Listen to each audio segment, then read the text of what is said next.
Welcome to this video on growing potatoes on a northern Maine farm.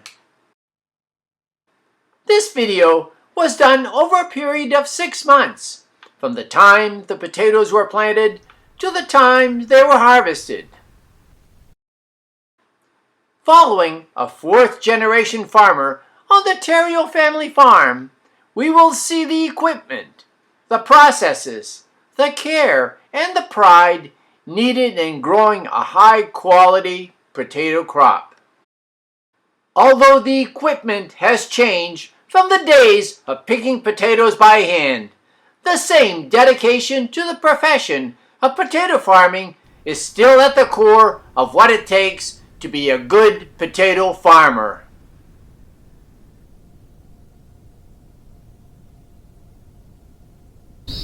My name is Cody Terrio.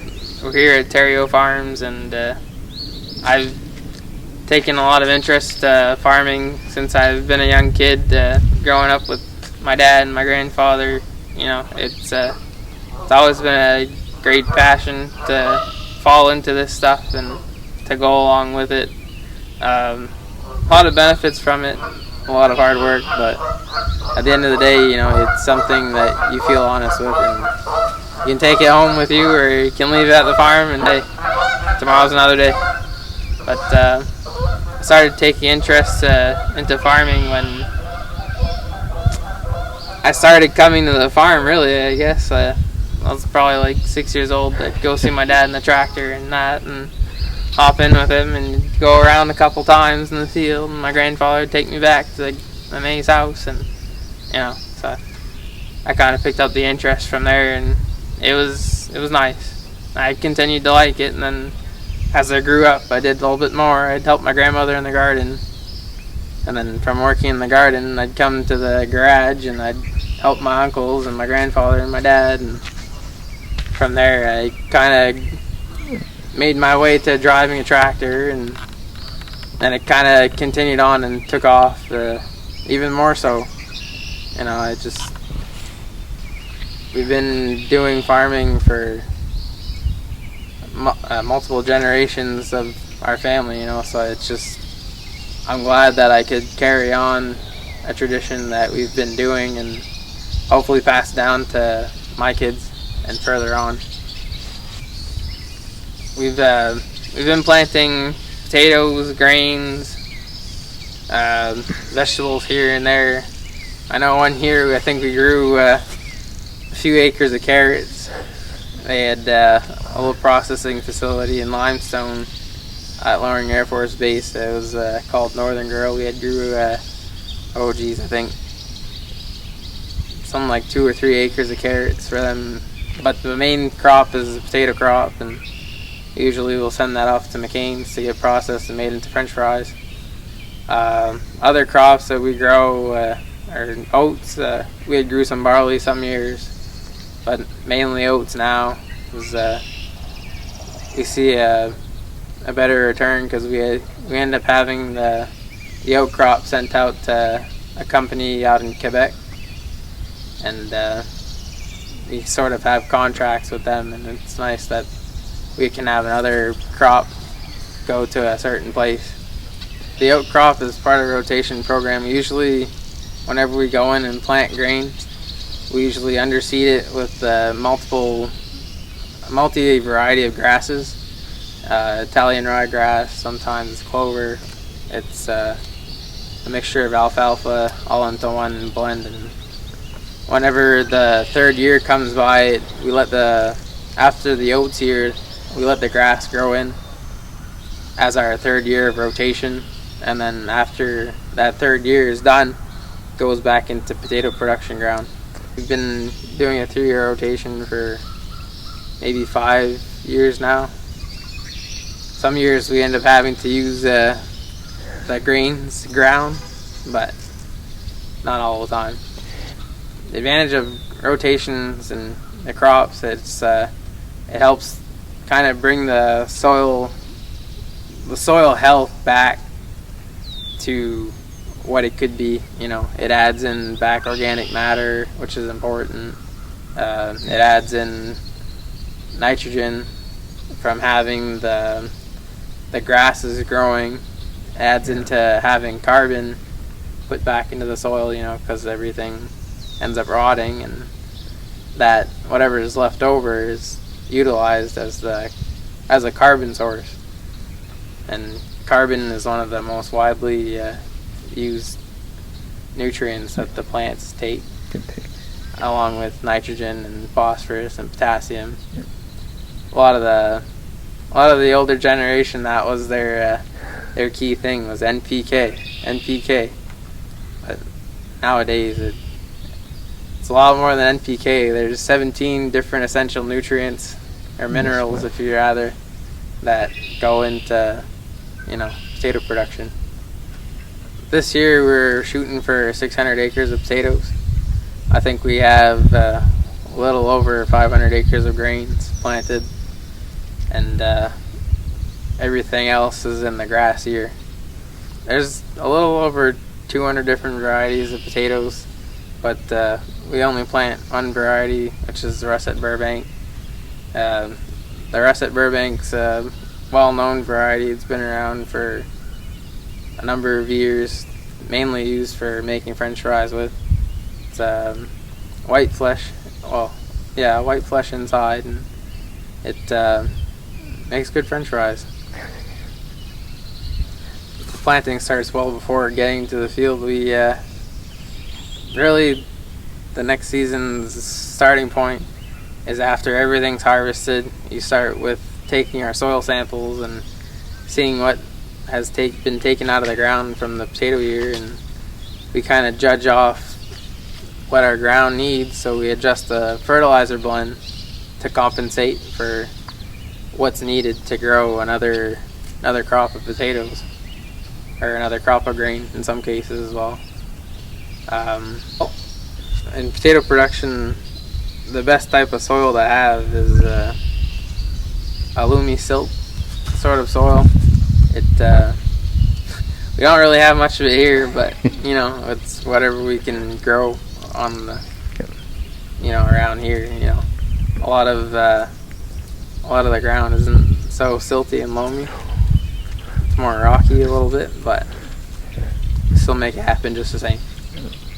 During the potato production process, we start off by going to the field with a chisel plow with sweeps attached onto the end of the shank, and usually that goes into the soil at a depth of 6 to 8 inches, and it helps break apart the ground after the winter had passed, and loosens up the soil enough to either sometimes pass a disc if there's a lot of vegetation or a lot of grass growing in those certain fields. So we would pass a disc after the chisel plow is done, and after the disc usually we finish off with a barber shank, and that usually sets the ground up well enough to be soft enough to plant potatoes.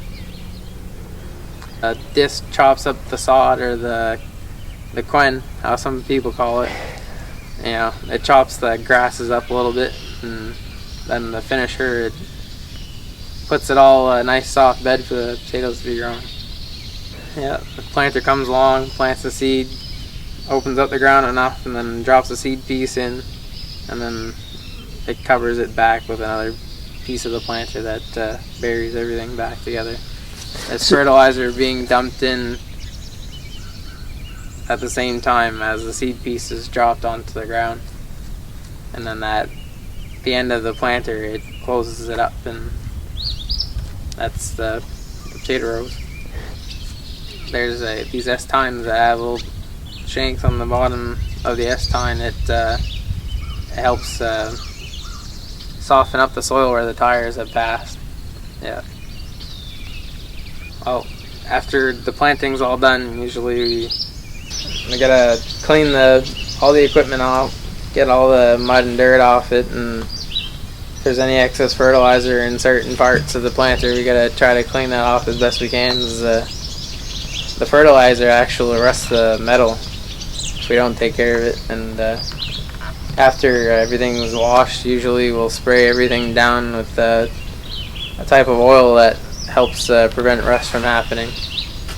After everything's all oiled up, usually we'll store it inside so that it's good to go for next season. We don't have to worry about it getting rained on or snowed on or nothing like that. So usually after planting's done, we'll clean everything up and put it away for next season.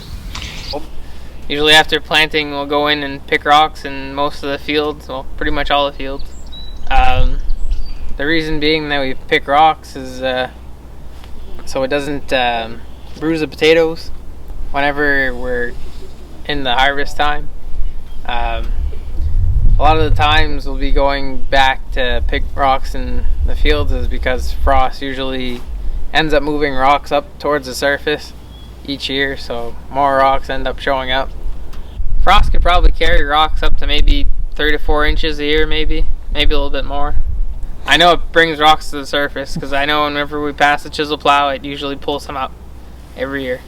That chisel plow, it'll pull up a lot of rocks, but it's just how it is. Sometimes it all depends the area of the field. I mean, sometimes there'll be a little bit of shale you'll end up seeing come up on the top just because either topsoil might have washed away during the winter, well, during the spring, the topsoil might wash away after all that snow melt, or say if we have a big rain before we start planting and that, some of the topsoil might wash away off of some of that shale we end up seeing in some places. So that shale kind of breaks up over time and it leads to more rocks because it's all compact, but once you break up the shale, a lot of it comes out Pieces. yeah, little pieces. So sometimes you have to pick that, but picking rocks is an every year thing. Usually you'll pick the big rocks that are about this size, maybe a little bigger than a softball, just for a rough idea, But mainly it's the bigger ones because the harvester will pick up. Oh, I don't think I have any in the bucket right now or not, but usually a lot of the smaller rocks that are roughly that size, the harvester will collect rocks, and whenever it picks up rocks, they have these certain conveyor belts that are positioned a certain way, and it carries it up to a big box that the harvester has up built on it, and whenever that box is full, it drops whatever the pile in that box is made with, And then after harvest is done, we end up going back in and picking up those rock piles that the harvester leaves behind. After the rocks are all picked, then we usually start cultivating or hilling or arrachosing. The hilling process basically just builds the row a little higher. The way that the hiller is set up, there's these pans that help shape the row, and whenever you put the cultivator down on the ground, it drags along on the ground and it helps soil move up and form a taller row.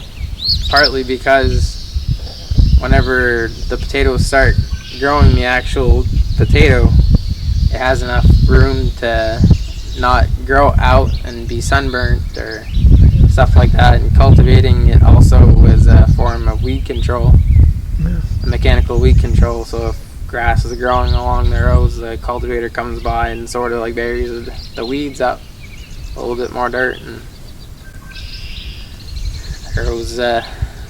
there's definitely a purpose to it for sure. But some people do a one-pass hilling, and it basically buries everything and forms a big mound. We don't do one-pass hillings.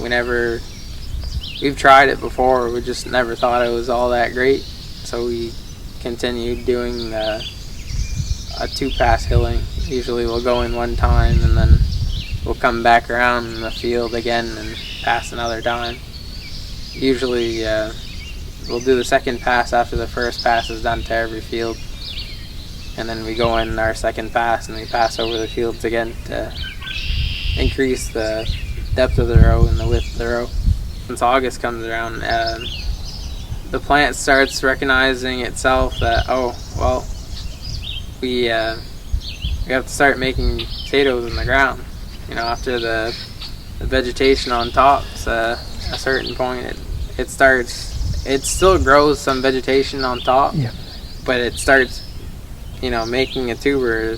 That's what they call it, tuber initiation, that it starts growing and developing into a potato in the ground. And then more towards August, September, the plant starts kind of like dying because like the daylight is less, and then the temperature is fluctuating, colder, a little bit warmer, so it kind of starts driving all the plant's energy that's on top in the ground, and that's where you see the tuber size increase. It's probably like a few weeks of growth, I mean, maybe more than a few, maybe like, oh yeah, there's a few weeks of growth right here. That's the seed piece. Here you see all the root growth, and French they call them the jams. It starts coming out. This will be on top, and everything else will grow rapidly on the bottom. But once this starts coming out of the ground here, it's gonna grow quick, especially if they get some water. But that's good root mass right there. Yeah. That's what we want to see. These are gonna be the vines. This is gonna grow up, and then a bunch of leaves will come out of this part. And this, at the end of like when harvest happens, this is usually the vine of the potato. Grows a lot thicker there as the season continues on, but usually whenever the seed piece is in the ground, there's these little parts on it. They call it the eyes of the potato. Well, whenever they call it the eyes of the potato, that's where the sprouts head out and they start shooting up out of the ground. I mean, the potato seed kind of like knows, sort of, that like this piece is on the bottom and this part of the seed piece is on top, so all the stuff will start growing, you know, towards wherever the sunlight is. And that's what happens there, you know. So the GPS runs by like whose farm you're on, like who's the client. Like the client would be Terrio Farms, which is us. But then we have different farms and different fields at each farm. So like this farm here, it's an older gentleman named Ronaldo Jandro. He used to own it before we bought it from him, so we just keep it the farm name Ronaldo, because I was the guy who owned it before us, so we just keep it as that so we know which farm we're at. And then my dad names the fields different names, because if everything was all the same, we wouldn't know to differentiate between which field is which. But like here, my dad named it as 17-acre potato, but we go in the screen and we kind of like configure which one is which. And when we're up at that field, well, a lot of the times the lines will go the way that the field runs. Like this field here, we'd switch it back to what we were just at there. When we turn now, you'll see it. Everything will move on the screen. These lines here will be like straight as we're gonna be going down the field. So I'm just I'll leave it up like that as we go along here. But as you're moving, the GPS all recognizes everything all at once. And this is how I know how far to go down the next set of rows. Because we try to cover like 20 rows wide while picking rocks. That makes it go by a little quicker. Let's see, we're about to get into the next row. So there's a little button I push on the side here, and it lines the tractor up with the rows. Try to enter the rows a little bit slower so it has a chance to grab, and the wheels track in straight as the rows go, and the whole tractor ends up following these rows, because whenever they had planted, they had done basically the same thing. To make the rows, they have to choose that certain field in that certain area, and that's how we know which field we're gonna plant. That's how we know like where the rows are gonna start, where the rows are gonna end, how wide the field's gonna be, how long the field's gonna be, certain stuff like that. It all revolves around decisions being made prior to either entering a field or sometimes even plowing a field to start a new field. The system's so sophisticated. See this little green spot here, the little circle with the A on it? A, it stands for automatic tracking. Like the road will drive itself. If you touch the steering wheel at all or move it, it'll recognize that the farmer or the operator is moving the steering wheel itself, so now the tractor is not going to drive itself straight. That's why you have these little pieces of blue here on, I guess you could call it the pie. So once I hit the auto track button, it goes back green and that A shows back up. Now the tractor is driving itself back straight. Sometimes the tractor kind of shifts a little bit, depends if it's like too much of a sideways part of the field's kind of angled kind of funny. So sometimes you gotta push these left or right arrows to try to bring the wheels back in the center of where the rows are. That way you don't run over the potatoes or nothing like that. It's a pretty sophisticated system, but it works so well. It's crazy to think how, you know, generations before us never really had to worry about having straight rows, but now having this system, like having straight rows, it makes a difference, because I think you gain something like 5 to 10% field coverage having straighter rows. At the end of the day, if you have a whole bunch of fields, well, it all adds up to a lot, you know. But so yeah, having this whole GPS setup for, I think, close to 10 to 12 years now, it's really made a difference the way we farm, the way my generation farms now. Right, the tractors that they're coming out with now, they have the whole setup right all in the tractor from factory. You don't even have to buy the other components no more. They have this globe system that usually sits in the front of the tractor here. You kind of see the little cable hanging down. Well, that's a separate piece that we had to buy and put it on the tractor. But like I just said, like now the tractors are coming from the factory with that setup already on it, and the screen's already mounted on the armrest here. That's how advanced everything's getting. And geez, it's only been like 10 years, you know. But so now I'm gonna be going over to this next blue line here. That's gonna be the next place I'm gonna go in the field. So I try to enter it at a little bit of a slower speed, so it grabs on the right track and it drives itself straight. Now the tractor is going to end up going into the next pass where we're going to go down. And sometimes I don't turn in fast enough, so I got to kind of like correct it a little bit. Sometimes this happens. It's not really a big issue. We just try to line yourself up. Up here there's a little number that shows you how far off you are from being in the center where you want to pass. See how it's saying 13, 9, 7, 5, 4 inches, 3 inches. It usually ends up going to like 0 to 1. That's where you usually like to see where the tractor's tracking in the next row going up.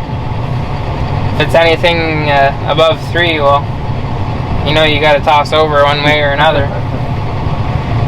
But it's not too bad. It's not too difficult. Once you get the hang of it and you know which buttons to press and that, well, the system works out amazingly. The machine knows that the rows are here. There's you start out whenever you go into a new field, and like say you haven't planted in it yet or anything like that, you hit set track, and then you hit new.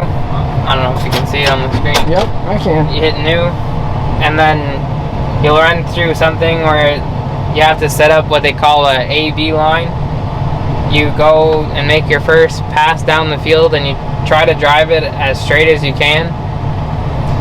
And when you're driving the tractor, you're setting the A line So once you end up going down the end of the row, how long the field will be, you'll end up turning around and you go down that same exact track where you set the A line, and then you push the other portion here and it sets the B line.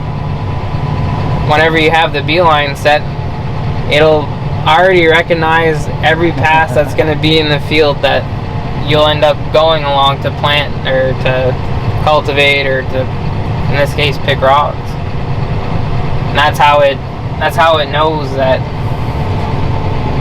where each line or each row is going to be set at. If you don't have that AB line pretty much lined up to where you have to be along the whole field, well, kind of sets everything else off. So that AB line is very critical to have that correctly set. Another bar here, tracking mode. There's all kinds of things. There's swap track, adaptive curves, AB curves, circle track. Some of these we never really used them yet because we never really had to, but you know, sometimes we get a field that it's not straight. Sometimes we had a field where it would be curved, so you'd use the AB curve, and usually it'll follow the curve. When you go one way and you turn around the end of that field, you end up coming back down the next row. Well, it'll already automatically recognize that it has to follow that same curve going back. These systems are so sophisticated, but once you have them figured out, and it's amazing how well they work.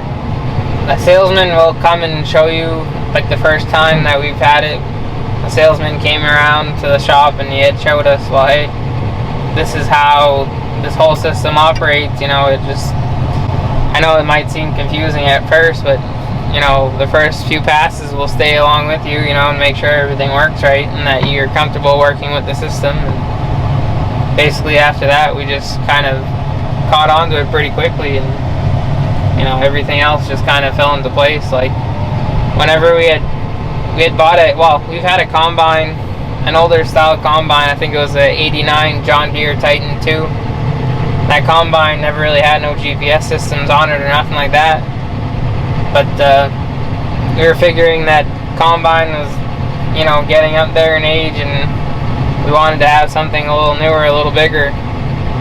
Because now we're planting, I think, 500 acres of grain plus. So we ended up getting a larger combine, and that combine was able to run a GPS system on it. So ever since we've had that combine, well, there was a different way of like setting the thing up to auto track.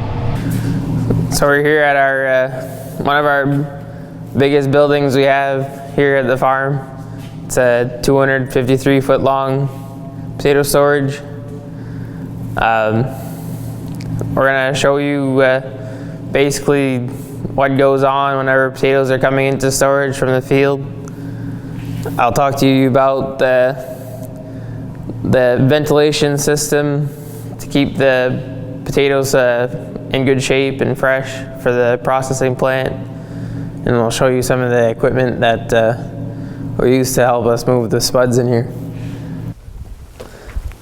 It's 5:20 in the morning here in St. David.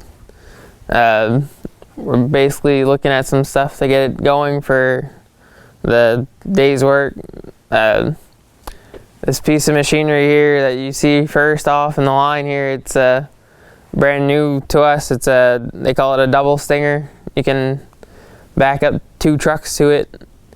The idea behind this is that if there's one truck unloading, the other guy is backing up another truck, and as soon as the first truck that's dumping gets done, you know, the other guy can start unloading the other truck. So there's always a constant flow of potatoes going in the storage. They're saying that it's supposed to increase the amount of loads brought in a day. I think there's a statistic that was saying like around roughly 30%, which is quite a bit of loads if you really think about it all. But these 2 pieces here, they swivel around and they lift up to the truck, wherever the truck's backed up to in the yard here, and whenever they start turning, they all come out and dump into this larger portion here that's back here. Then we start making our way into the storage. This whole double stinger setup has its own control box and set of hydraulics to be able to operate everything. From the double stinger in the back there, the potatoes come on this portion of the machine here and end up flowing out to our dirt eliminator. All the controls for this machine is right in this gray box here to turn on the power so that everything turns. Then we have our hydraulic set up here that controls basically the two pieces in the back, how high this goes, and how the steering works, and the cylinders that lift the jacks up and down. That's all on this control here. And then from this piece of machinery, it goes up to our dirt eliminator. So this piece of machinery here is our dirt eliminator. We've had it for, I think a little over 10 years now. This machine makes it hard basically if you don't have it. It takes out any little other vines or pieces of dirt that comes in from the field. The harvester does a good job, but whatever the harvester misses, this thing really catches it all pretty good. The only thing that a lot of the times goes on the table is flat rocks and rotten potatoes, but you don't have too much rot, so that really don't happen too often. There's these little shut-off buttons here. In case something happens, you push that in, and the whole machine stops. Then this lever here brings this up and down. Before having this double stinger, we'd back the trucks up to this piece here, and then the truck would unload and dump into this. Then these are the valve banks that control all the hydraulic movements of this piece of machinery. And this box here is basically the breaker that starts the machine and stops it. And there's a little reset button for when those emergency shutoffs are pressed. Then we have some controls here that move the speed of the elevator. There's a outfeed table that has a bunch of little fingers that helps take out the vines. And some small potatoes and small rocks, they'll sit through that and they'll fall onto a junk conveyor, which is built right onto the machine underneath. Goes out to there's a conveyor that runs outside this door here. So whenever there's stuff that falls from the outfeed table, it falls out and onto this, we call it a trash conveyor or junk conveyor, whichever you rather. Comes out here, down off this here, and then it flows down onto this little bin piler here. You kind of see there's some junk on it right now. Then it dumps into the dump truck. Before having the harvester we have now, we'd separate out probably 10 dump truck loads a day before having this new Spudnik harvester. But now, since we have that harvester, it works so well that we only dump like maybe 1 or 2 truckloads a day of trash or junk that comes from the field, which isn't bad at all. It's a great number that was reduced quite a bit. Saves time. So through these little things here, you see there, might not see it too well, but maybe you will. There's a bunch of these little finger things. We call them star rolls. Those things take out a little bit of the vines, the small potatoes, and the small rocks. Then whatever else doesn't catch, it flows on here, and people usually standing on this, and whatever they throw out, it dumps into this old tray in the middle here. This is all one big belt. They just built this thing, and everything flows and goes out from out that way to that junk conveyor we just talked about. On the sides here, you see these emergency shutoffs. There's one on both sides of the machine. That's if something happens or someone's yelling stop, they'd push that, it all shuts off. So after the dirt eliminator, we got a big stretch of conveyor systems that haul the potatoes all the way down to where we dump them. That's the end for them. As soon as they get down the bin piler, that wherever they're placed, that's where they're gonna stay until we start loading in the winter. I don't know, there's really not much special about these conveyors except for maybe the next one and the one after that. This one here, it's just a regular conveyor. It doesn't really do much but just carry the potatoes, but the other two are telescopic conveyors. They go one over the other to like close up, so it shortens. You can adjust it. It's an adjustable conveyor, I guess you can call it that. And then this piece here is our bin piler. It's the piece that, you know, piles the potatoes as it's coming into storage. This is my station, I guess you could call it. I stand here and I operate this machine that, you know, stacks the potatoes in piles along the building here. We do it in rows. We bury those pipes you see on the ground. Those pipes are for ventilation to help dry the potatoes and keep the fresh air flowing through the building. We'll lay those pipes down like you see there, the whole length of the building.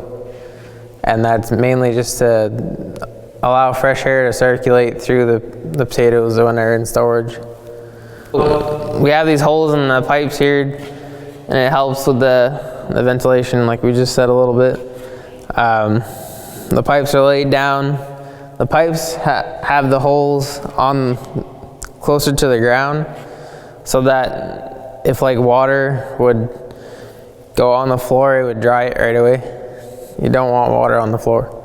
If you have water on the floor, it'll create an area for bacteria to start growing and it'll start rotting the potatoes in the storage. You don't want that. So that's why we have them holes drilled on the bottom side of the pipe. And these cable things, we use that, we wrap that around the pipe, you know, in a certain way.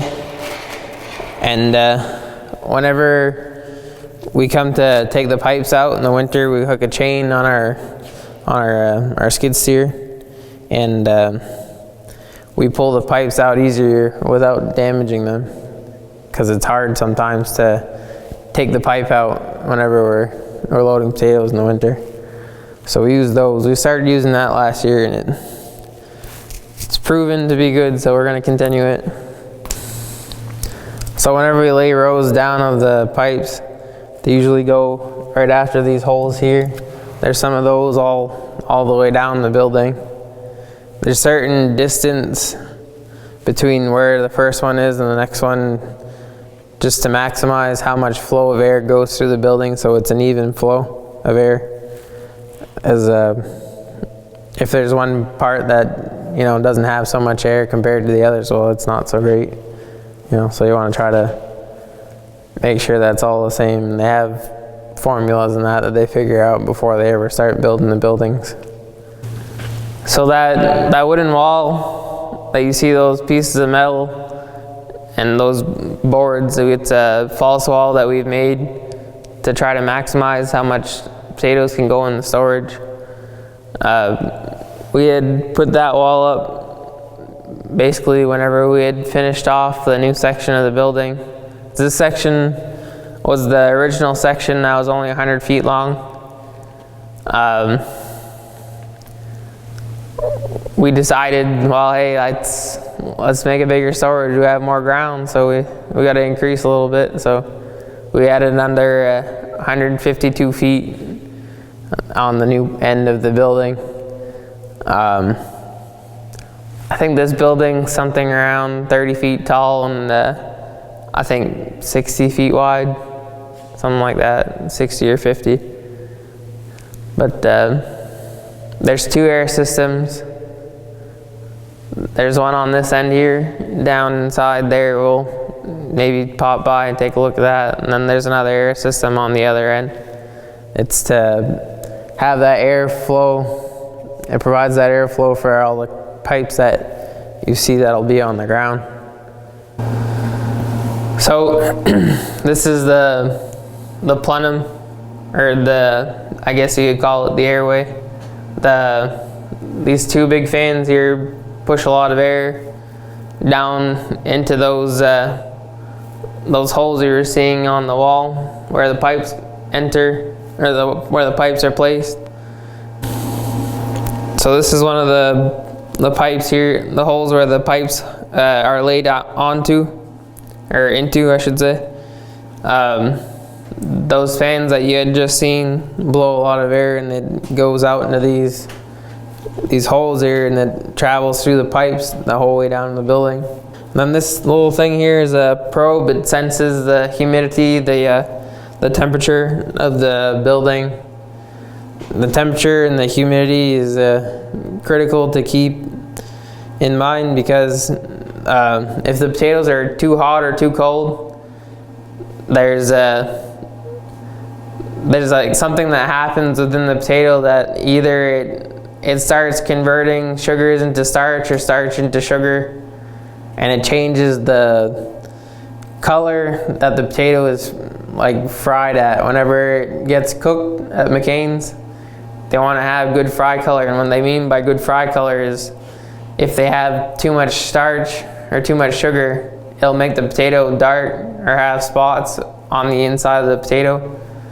And the temperature is critical for that reason, to have good fry color. If you don't have good fry color, then they dock you on money. You know, if you have good fry color, well, sometimes as a bonus they give you if you're well enough. You know, but that's the reason why temperature and humidity is really critical in storage.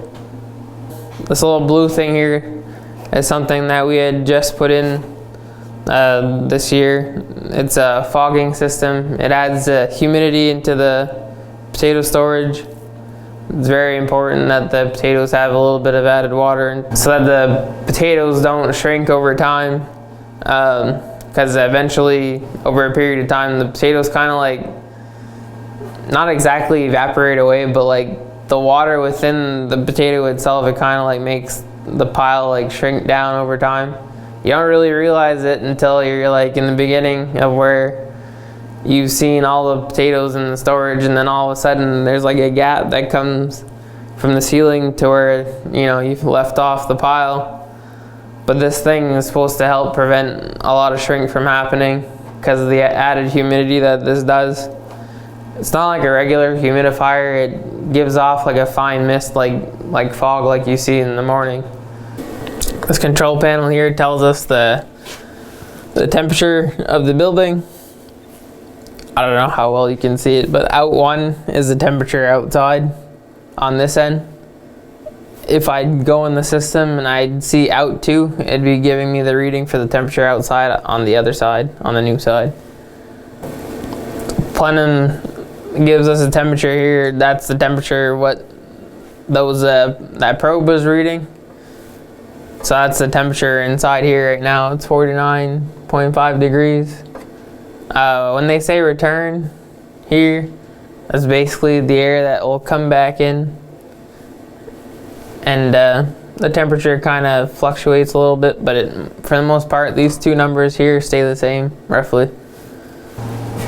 So whenever we start loading to the plant at McCain's, this conveyor that you had seen a little bit before will be pushed on the side. This conveyor will be placed at the end of the dirt eliminator, which we just talked about not long ago. It'll dump into this bin piler here, and it'll dump into a trailer, and that trailer is going to haul fresh potatoes direct from the field to the processing plant. I think we have to send out something like 100 loads for our fall contract. I think it's like 60,000 hundredweight or something like that. So this piece of machinery here is a 4-row windrower, or potato digger. Picks up 4 rows and basically drops it into 1 row so the harvester could pick it up. It's almost the same concept as the harvester. There's a primary track where it pulls up all the potatoes in that, and then it goes up to the secondary belt. And then from that secondary belt, it goes into this cross track here. And that's what the potatoes come out of here and dump in the row, and the harvester picks it up. So this is our harvester. We had this this is our second season digging with it. But we've been running a machine like this for 3 years now. The first one we had tried it out, demoed it. But it worked so well that we decided to buy one. This is a 3-row harvester, a Sputnik air-set harvester. These blades here cut into the vines because we don't kill our potatoes. We harvest it green, still growing. This cuts the vines so that it has an easier time swallowing up the 3 rows that it picks up without vines getting clogged up. The boom on this folds in whenever the machine is like on the road or in travel mode, I guess you could put it. Whenever we're in the field, that very top part swings up and out, and that dumps into the trucks. All the potatoes get swallowed up in those 3 rows, and it travels up along a series of tracks and belts. And the vines are separated, and the potatoes fall on what they call a secondary track. The secondary carries the potatoes up to where the first set of separators are on this harvester. The separators separate like the vines, the little bits of grass that you see in the fields, some of the rocks, a lot of the rocks really, except for the flat ones. After it goes to that first air separator portion of the harvester, that's where like a lot of the potatoes get like separated. There's kind of there's a blower system. It's a large piece of this machine. It's on the backside that has a big turbine in it, and it makes a lot of air, and it pushes a lot of air pressure up, and basically the potatoes will come off that secondary belt, and it'll get blown up, and it'll kind of like land softly enough to go on a you could call it a cross conveyor, suppose it kind of like thing. On that cross belt, it ends up going up what they call a side elevator, which is on this side of the machine. It's more on the back here. It comes up to this other like separation port or part of the machine, and there's these rolls that have rubber on them, and it's designed a certain way so that like if like there's still more junk that comes through, it can still be separated, so the load comes pretty clean to the storage. And while we're still in the front here, there's like a little bulge out in the front that holds like 30 barrels of potatoes in that little hopper. The harvester was designed with that special. There's other harvesters they make. There's one harvester, it has what they call a swing boom. The boom is able to move side to side, but this one doesn't have that, so we didn't order it like that. It just has that hopper. So we're in the back of the harvester now. We're at the spot where like all the vines and junk kind of separate out, and then this part here is where all the rocks come. There's a separate other little belt where the rocks flow out into this part. It goes up the rock elevator and gets dumped into the rock box. It's a great machine, well worth what it costs. I think last year,